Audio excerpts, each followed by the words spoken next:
What's up, guys? Chris over here at Cover 7. We got a good one Saturday night. We got Bama getting 3 points currently, going on the road at Athens, Georgia. The over-under set to 52.5. Look, let's talk about it a little bit. These two teams, I shouldn't have to say much about these two teams or dig into the stats. These two teams are the mainstay of college football, right? These two teams have won quite a few natties the past how many years now? They've pretty much dominated the SEC for the most part. But what have we seen out of both these teams this year? Now, I'm going to start with Alabama here. Look, you guys know I'm a big Nick Saban fan. Now, I didn't necessarily love him as a person, but I think he's the greatest coach I have ever seen in my 40 years. So take what you will out of that. What you got out of Saban was what? Physicality, smarts, doing the right thing, the little things to win games. It might have been ugly at times. You guys remember his first couple national title teams won a lot of games 13-3, shit like that. But you knew they never gave up, man. And he had total control of that team, and you were going to play a physical brand of football, which I truly appreciated. Now, Kalen DeBoer, we'll talk about him for a second. My thoughts on Kalen DeBoer, and this is just me, and you can argue with me down in the comments. Look, I don't think Kalen DeBoer's a bad guy. I don't think he's even a bad coach. I didn't know if he was cut out for this job. Why? For one, you never want to fill the shoes of a guy and a legend like Nick Saban. I don't care who the hell you would have brought in. They could win 5 natties in a row. You're still never going to be the guy Nick Saban, right? Especially in Alabama fans' eyes. I get it. I understand it. But I didn't know if he was the right hire. Why? Because what I saw out of him in Washington especially was more of a finesse style of football. I'm going to use the word soft here in a minute, and I apologize, Bama fans, but what I saw against Florida State was shocked. It wasn't that Florida State won that game. What shocked me more than anything was the fact that Alabama looked like they didn't care and they looked incredibly soft. I have never seen that out of Alabama, in a long ass time, maybe my whole lifetime. You know, Saban was there a long time, and I'm not trying to keep bringing up Saban, but my God, I never thought I'd see the day where they just get pushed around and bullied by a Florida State team who I think Florida State is better than they were last year. It's hard to be any worse than 2-10. I'm still not sold that there's some playoff team yet, though. I'm not. That's just me. Maybe I'm wrong. I've been wrong before. But, yeah, overall here, they played 2 cupcakes after that. They destroyed them. I don't put much stock in that. And, yes, I'm calling Wisconsin a cupcake. Guys, I follow the Big Ten even closer than I do the SEC. Wisconsin is horrible.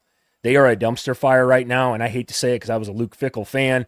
He's probably going to get fired here shortly. It needs to happen. Wisconsin is in a bad way. With that being said, though, Alabama's got their whole season in front of them, by the way. Florida State's in the ACC. Alabama could still win the SEC, and it wouldn't shock me if they did. This is Bama we're talking about. These guys got 5 stars and elite NFL talent walking around everywhere. So, that being said, let's talk about Georgia really quickly and Kirby Smart, a guy that I've always been high on, who plays and coaches a physical style football.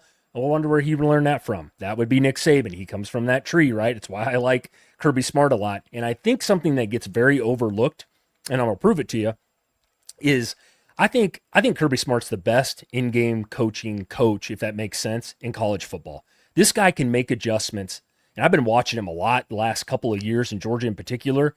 He's so good at changing little things, whether it's after a series, a drive, especially defensively. 2 weeks ago, against Tennessee. My God, man. It looked like Tennessee was going to hang 50 on him. Make a couple adjustments after the first quarter, a couple more after halftime. Tennessee struggling to move the football. G5 Joey, who I think is a pretty good quarterback, a hell of a lot better than Nico, did a really good job of slowing him down in the second half. What'd that allow Georgia to do? To creep back in that game. Like I said, Kirby Smart, I think, is incredibly bright when it comes to X's and O's, especially on the defensive side of the football. And they're going to play a physical brand of football. I don't have to worry about that with Georgia. I'm a little on the fence here with Alabama. We'll see.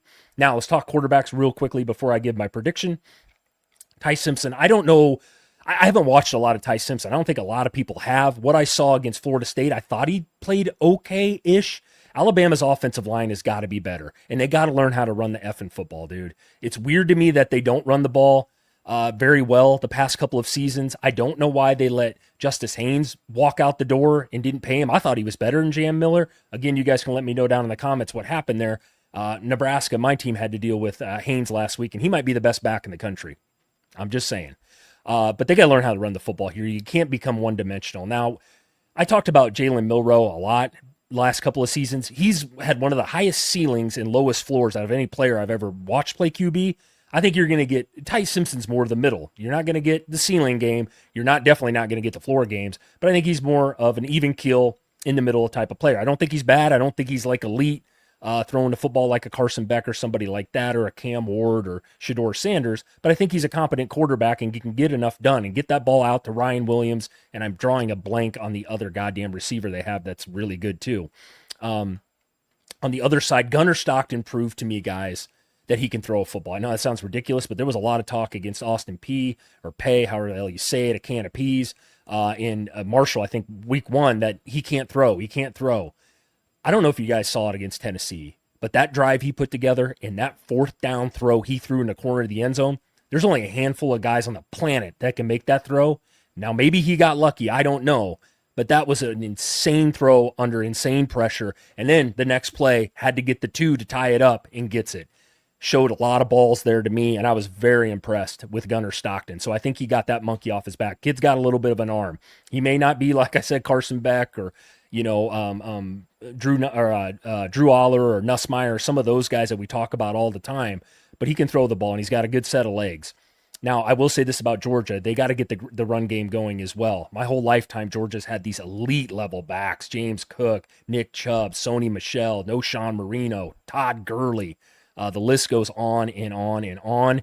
Nate Frazier, I thought, was that guy. I don't know what's going on with him. I don't, and Georgia fans would know more than I would about that. The other kid looks actually better, but they got to get that running game going. That's been a staple of Georgia football for a long time. How I see this game playing out, guys, it's very simple to me. I know Alabama right now, if you're looking at the screen, is getting 3 points. If this game was played on a neutral field, it would be a pick 'em. That's how it works. If this game was at Alabama, they would be favored by 2.5 or 3 points.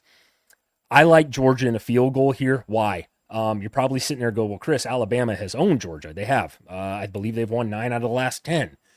Kirby Smart, I thought it was a Nick Saban thing. He's 1-5, though, against, I believe, Alabama. And I thought it was Nick Saban. Like I said, well, it's not. Kalen DeBoer beat him last year.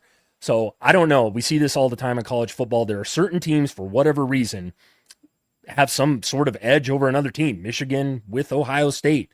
Nebraska can't beat Iowa. Doesn't matter what the hell happens. It's weird. I don't get it. But the reason why I'm taking Georgia here, and I have no skin in this game. I don't root for either team, obviously. It's because the physicality factor here for me. I don't know if Gunnar Stockton is that much better than Ty Simpson. I don't know. But what I do know is what I'm getting with Kirby Smart is going to be a physical brand of football and great coaching in game. I don't know if I can say that about Kalen DeBoer. I talked about the finesse style of football that he played at Washington, which I know maybe he's trying to change at Alabama, and it's year 2 here with a lot of pressure on him, probably more pressure than any coach in the country when you're coaching at Alabama. I get it. But I got to lean that way strictly also because of the defense and the physicality, like I mentioned. Georgia, to me, I know didn't look the best against Tennessee, but I know that they're going to make the adjustments needed to keep them in a ball game. I'm going to take Georgia every single time on something like this. So with that being said, I haven't bet it yet. If I see this number creep up to 4.5 with Alabama, maybe I lean Bama and take the points there. I think this game is going to be close. This isn't going to be Georgia beating Alabama 31-17 like Florida State did. I would be absolutely shocked if something like that happened. I think Bama's going to come prepared for this one. I do. I think this will be a really good football game. And this has got a lot riding on it because we're going to find out early in the year here what both these teams are made of. So with that being said, guys, if you like the content, please give this a thumbs up. It's completely free. If you love the content and want to see more of this, please subscribe to the channel. I got plenty of stuff going on this week. I'd love to talk football with any of you guys and hear more about your teams, to be completely honest with you. So with that being said, guys, enjoy your day, and we'll see you next time.